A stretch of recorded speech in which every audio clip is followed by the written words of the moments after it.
If you're looking for a flawless and authentic recipe for your falafels, you're in the right place. We use the freshest of ingredients and the simplest of methods to demystify this delicious treat. And as a bonus, I'll even throw in my tahini sauce recipe.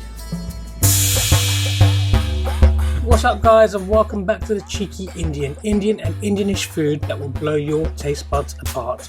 That's right guys, today we're making falafel and the tahini sauce to boot. This tried and tested recipe works every time. But before we start, please remember you can follow us on social media at the cheeky Indian and hit like and subscribe if you like the video today. It does really help and it's well appreciated. As always, all useful links and the ingredients are in the description below. So are you ready? I am. Let's get cracking.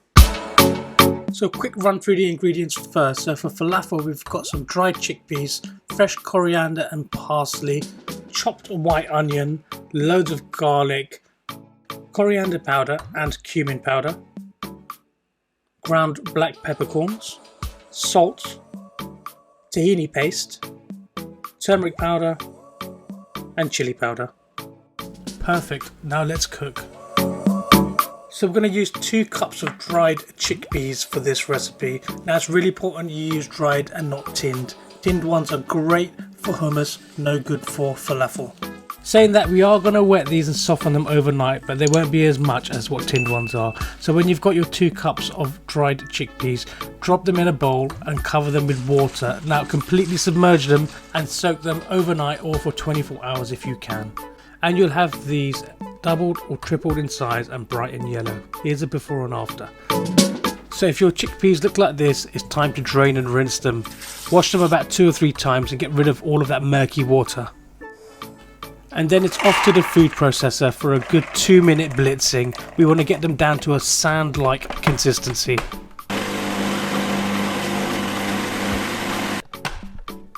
This is the exact consistency we're looking for. As I said, it's quite sandy looking. So if you've got that, tip it into a bowl and we'll go back to the food processor for the herby tasty part. So straight in with 2 chopped onions, half a bunch of parsley and half a bunch of coriander or cilantro, depending where you're from. And we've got about 4 crushed garlic cloves here. On with the lid, and this time give them a good blitzing, take it down to a pulp.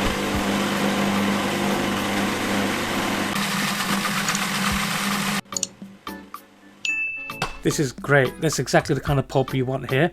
So if you've got that, tip that over the chickpea mix that you've got already and we'll be ready to move on to the spices. So that's 1 teaspoon of salt, half a teaspoon of black pepper, 1 teaspoon of coriander powder and the same again of cumin powder, half a teaspoon of turmeric powder and again half a teaspoon of chili powder, and then to end with 1 tablespoon of tahini paste. Remember, all the ingredients and links are in the description below, so don't worry if you've missed anything so far. Everything for the falafel is in this bowl right now, so I'm going to mix it all up together. When it looks like this, give it a bit of a pinch, grab a handful, squeeze it in your hand like this, and if it holds its shape, it means you're ready to cook. Now if your mix is a little bit wetter, don't fret, just drop in a bit of chickpea flour until it does hold. So now we're ready to roll our falafels. Grab a palmful, roll it into a ball, then into a rugby or a football, and it should look like this. Perfect. Now roll up your sleeves and get busy. We're going to turn all of this mixture into these lovely falafels. Ready to fry when the oil is warm enough. Now drop a couple in at a time and watch how they fizzle up. You want to separate them as soon as you drop them in there, make sure they don't stick to each other. After about 3 minutes you'll see this light golden colour. Now this is the perfect time to take them out if you're planning on freezing them for another day.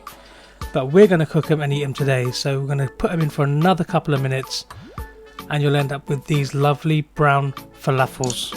Perfectly textured and ready to go. They're a little bit warm, so we're going to transfer them to a cooling rack. We're going to leave them there for about 5 minutes to let all the oil drain away.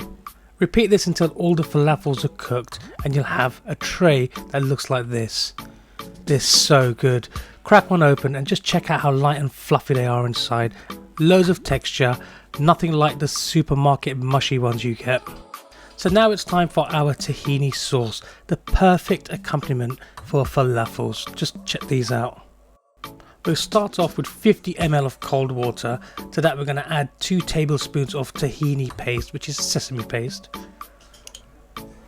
To that we're going to add the juice of half a lemon, a pinch of coriander powder, a pinch of cumin powder, and again a pinch of mint leaf powder, dried mint leaf, and a pinch of sumac for tanginess, and a good pinch of salt.